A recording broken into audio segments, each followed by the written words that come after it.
Good morning, Almitra. So lovely to have you here again. Thank you. Same here. I'm always delighted to see you. We are back again with Almitra Patel, our waste management guru on our Zoom chats.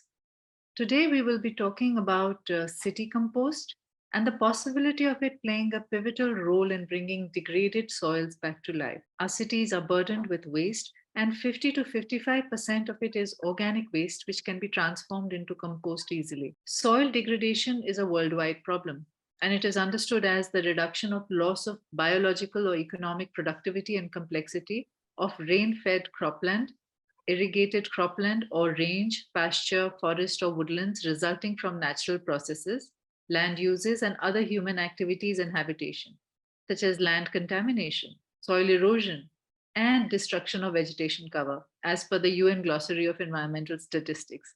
Simply put, very poor soil. Land degradation is definitely among India's most pressing environmental problems, with close to 30% of our geographical area already affected.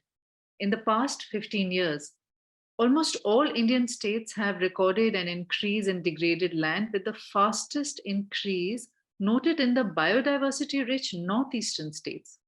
Now, these details have been published in the Desertification and Land Degradation Atlas of India, made public in August 2021 by the Indian Space Research Organization.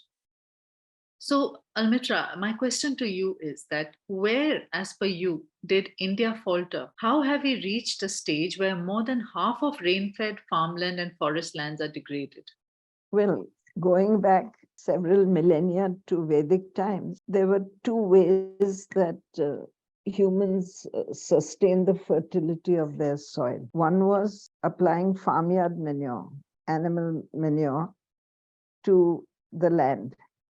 And that added microbes, and the food wastes were composted within the animal in a matter of a day or two and made available to the soil.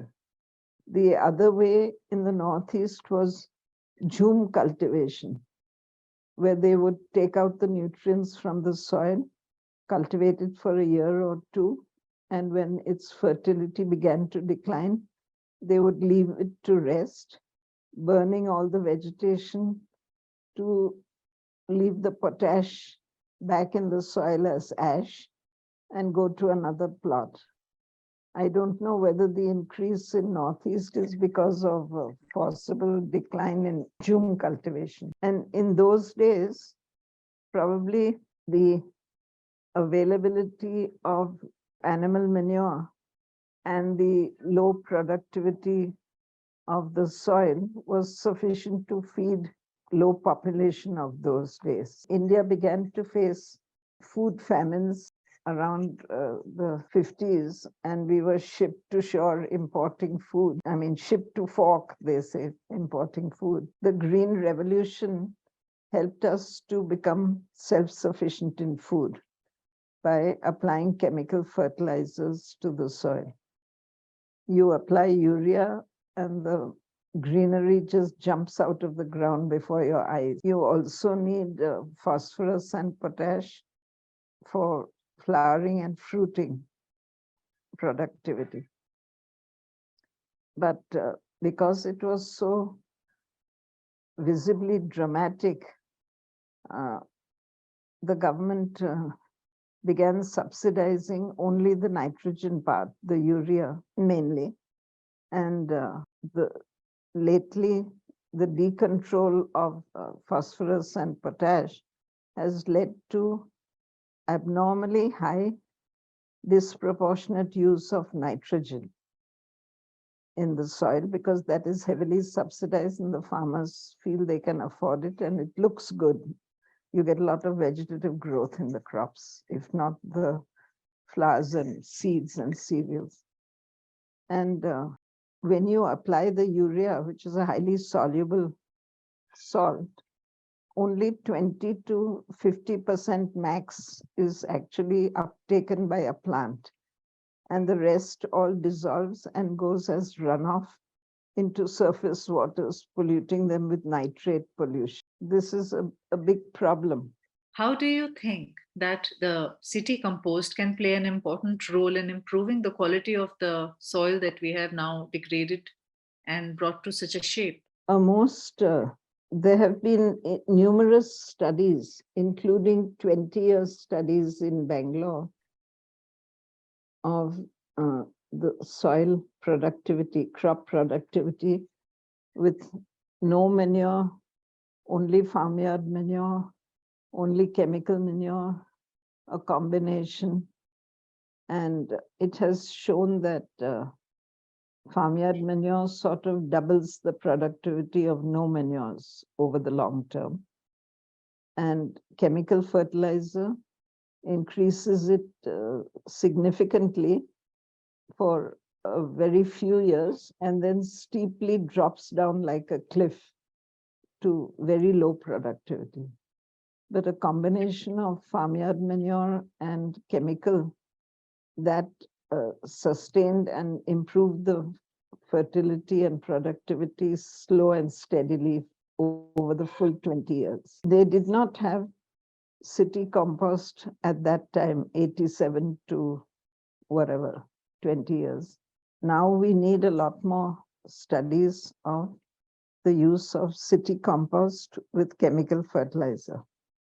One study was done using Mysore city compost in a paddy field. What the farmer was advised, you just apply the usual chemical fertilizer at the usual timings of the crop as you do, but only half the quantity.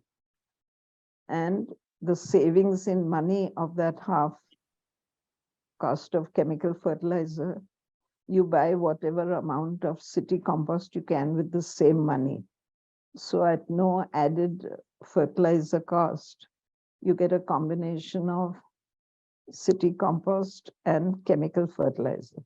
The city compost actually did not give you the 10 tons per acre of farmyard manure, which the agriculture department long ago used to recommend. It was about little less than 1 ton per acre. But even then, the results were remarkable. There was absolutely no loss of productivity, even with half the chemfert.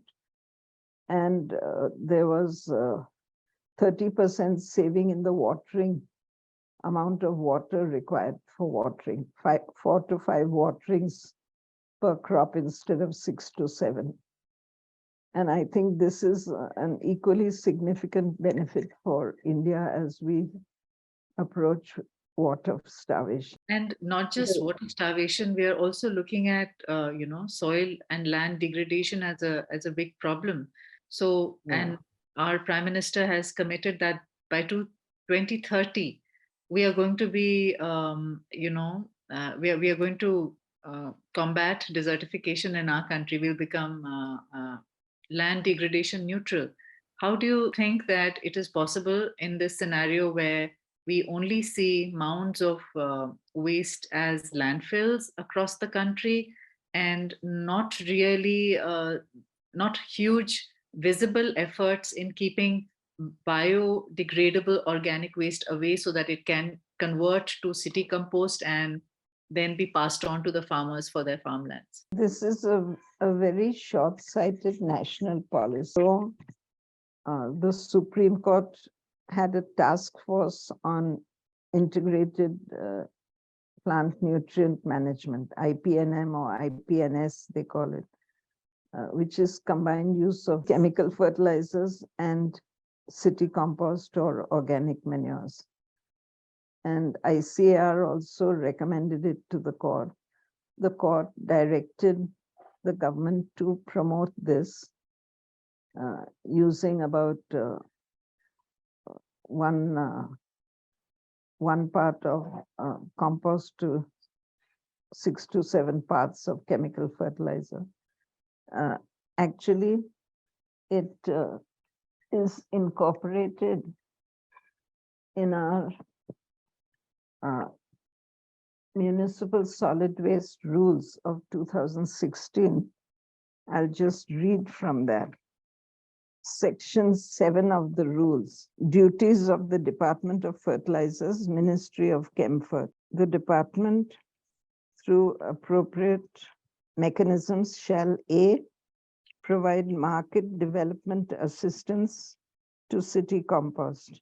B, ensure promotion of the marketing of compost with chemical fertilizers in the ratio of 3 to 4 bags to 6 to 7 bags by the fertilizer companies to the extent compost is made available for marketing to the company. There is a further Section 8, duties of Ministry of Agriculture, Government of India, which through appropriate mechanisms shall provide flexibility in fertilizer control order for manufacture and sale of compost, propagate utilization of compost on farmland. This is the clause we need. Set up labs for compost quality testing, and issue suitable guidelines for compost quality. For a while, this was done, and fertilizer companies were mandated to co-market city compost. They were assigned particular compost plants for particular cities and so on. And it was notable for almost uniform non-compliance and resistance and total ignoring of the rules and so on. Finally, in September 21, the small amount of subsidy, 1,500 rupees a ton, which was given to compost plants to cover the gap between sale price and production cost, even that has been withdrawn by the government. So that is totally in violation of these law of the land, section 7 and 8. So obviously, as a result and an outcome, you're saying that we do not have enough organic manures for integrated plant, nutrient supply management. A very big problem is that the compost plants which were set up, at least in Bangalore and probably elsewhere in the country, there is, as the city grows outward and engulfs the once outlying areas, people come buy cheap land near a compost plant, then pressure the government to close it down, saying it's a nuisance and it stinks and so on. So even the capacity we have is under pressure and declining. And actually, if you see the cost of a compost plant, its complete capex can be recovered through the value of savings in chemical fertilizer, which can arise if we do use co-marketing of combined use of compost with chemical fertilizer. I haven't done the number crunching, but there's a big need for some good data on this. And what are your thoughts on food security? I mean, we are also talking about creating nutrient rich as well as securing food for the future for the country.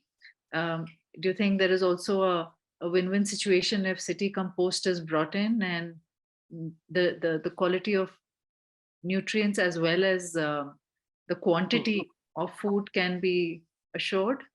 Well, there is an additional factor to all of this. Certainly, the degradation of soil can be stopped, perhaps reversed, and the crop productivity decline with chemical fertilizers can be halted. Farmers counter the decline by saying, oh, my soil is depleting, I need to double the chemical fertilizer, triple the chemical fertilizer, and they get themselves into debt and suicide.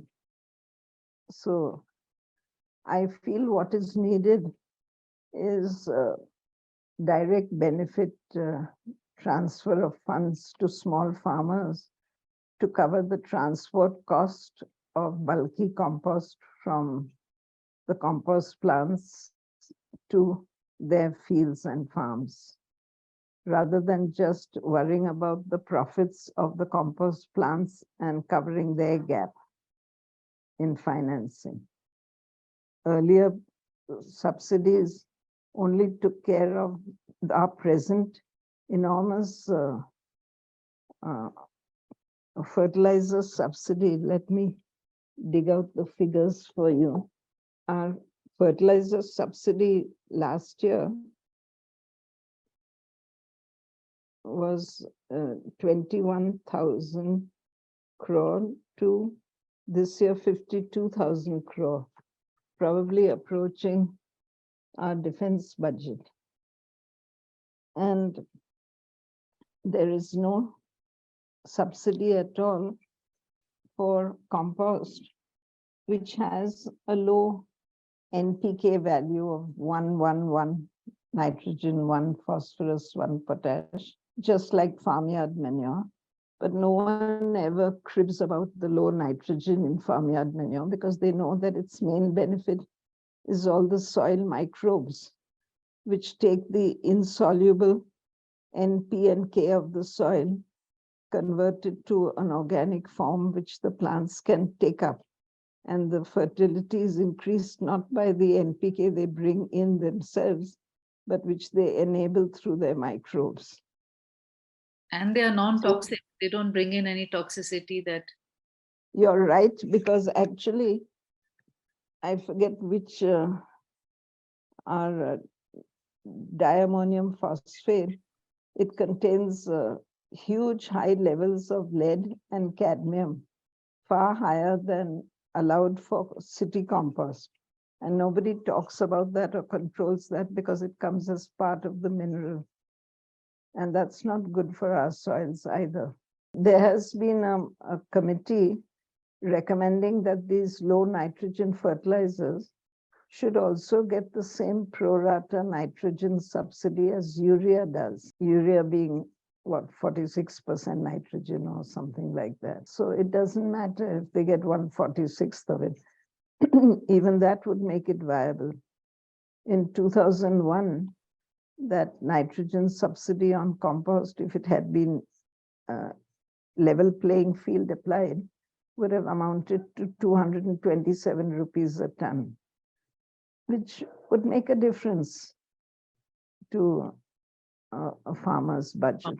Yes, absolutely. And not just the farmer's budget, it would hugely change the quality of his soil. It's not just that. The reason that having the camphor and adding even a little bit of humus-rich compost, the humus acts like a sponge.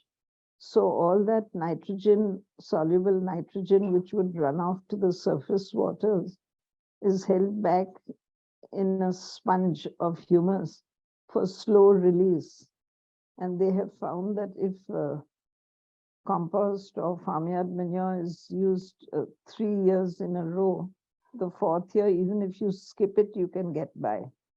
It has enriched the soil so much.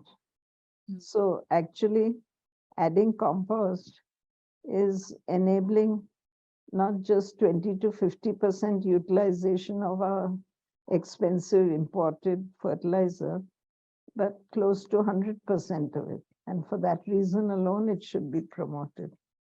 But then if it's a win-win situation for both, for the city, which has the problem of abundant waste, and for the farmer who has a problem of degraded soil and high cost of applying chemical fertilizers, how is it, in both our, cities, urban and peri-urban areas? What then is coming in the way of this solution? What do you think is the barrier? The barrier is that all the MNCs, Coke, Pepsi, those kind, they have a lobbyist every single day occupying the time of the secretaries, directors, and so on, bugging them. The fertilizer association, the fertilizer companies, they are the ones crying the loudest for subsidy, for help, for this, for that. There is no voice for a holistic economic look at the issue. There's no voice for the farmer. They say, oh, you're a kisan, go to the agriculture department, wait for some election SOPs and so on. So really, it is. You see there in this problem, you see an opportunity that there needs to be a space or an organization or a collective which would maybe speak for the farmer and push this as an agenda, or I feel this is a job which the former planning commissioner or our present Niti Aayog, they should be crunching the numbers and working out the economic, forget about productivity and food security benefits of just doing the right thing, combining the two. And no one is asking them to do this. They are not applying their mind to it. because obviously the farmer is not reaching Niti Aayog. No, it's very Exactly, that is the he problem. can't leave his farms and go to Niti Aayog and bang their doors and say, "Listen to me." Yes. You're rightly saying that the big corporates are occupying all the space and sound in that area. Yes, exactly.